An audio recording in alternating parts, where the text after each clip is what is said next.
So let's talk about triggers. So you read on my blog at joyafteralopecia.com about triggers and my experience with triggers and how triggers can actually cause stress. So you kind of need to understand your triggers. Now, it may sound intuitive, but when you're also battling with an autoimmune disease, that in itself is stressful, right? So I have alopecia areata. My hair was falling out. I had long, beautiful locks that were probably down the middle of my back that all of a sudden were falling out. They're falling out in my bedroom. They're falling out in the bathroom. They're falling out at work. They're falling out when I'm at a meeting. They're just falling out, and I can't seem to control it. So that in itself was stressful. But then I recognized I had other stress. So I had grief. So the person I was grieving was my father, who would have been 77 on July 20th. So that was one grief. Before that, I had a good friend, Dr. Maria Barnes, who died. And then before that, I had a babysitter die. So grief also causes stress and just makes you sad. It compromises really your immune system, because that's what stress can do. So I had these triggers that I didn't realize because everything was happening, it felt like, at the same time. And then somebody that was a trusted resource, while he didn't pass away, left from my immediate circle. So there was another loss.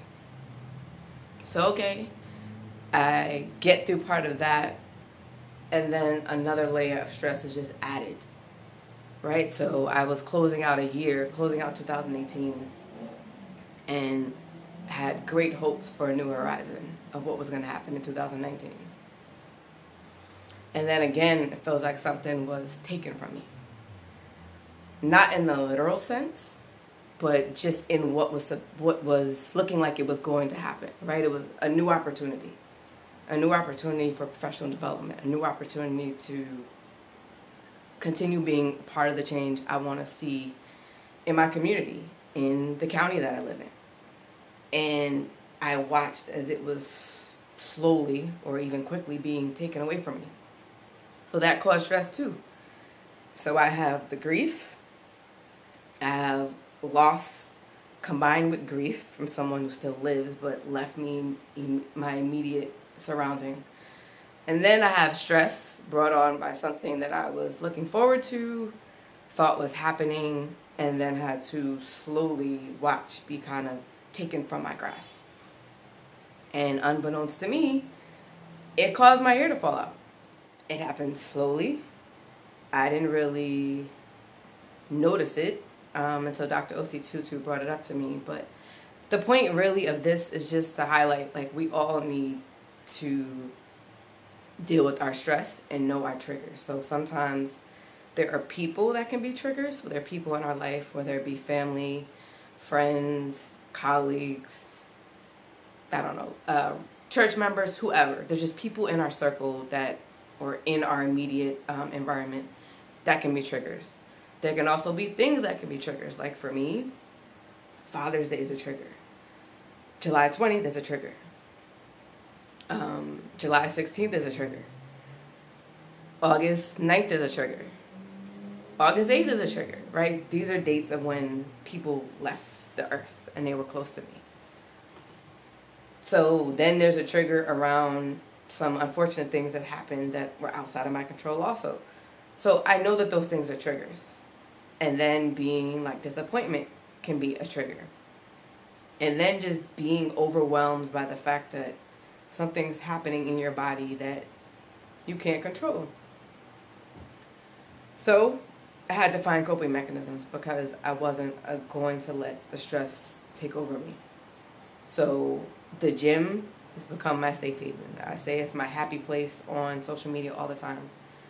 Going to get massages. So finding all the different local foot spas where I could get reflexology and get massages. Being in the sauna. traveling. I made a point this year to incorporate traveling just into my, I would say, monthly schedule. That could be staycations or going someplace. Like, I'm about to go to Martha's Vineyard. I've never been, and I'm very excited to go. And I want to just be able to be on vacation and decompress. So I had to learn, and have to continue to learn, how to deal with stress and try to manage it as best I can, because it does contribute to my ability to be able to deal with alopecia areata. There aren't like research that shows that stress causes your hair to necessarily fall out, but there's definitely research to show like it can contribute to it, and obviously contribute to your immune system being compromised, and in effect causing my body to attack itself or attack my hair follicles.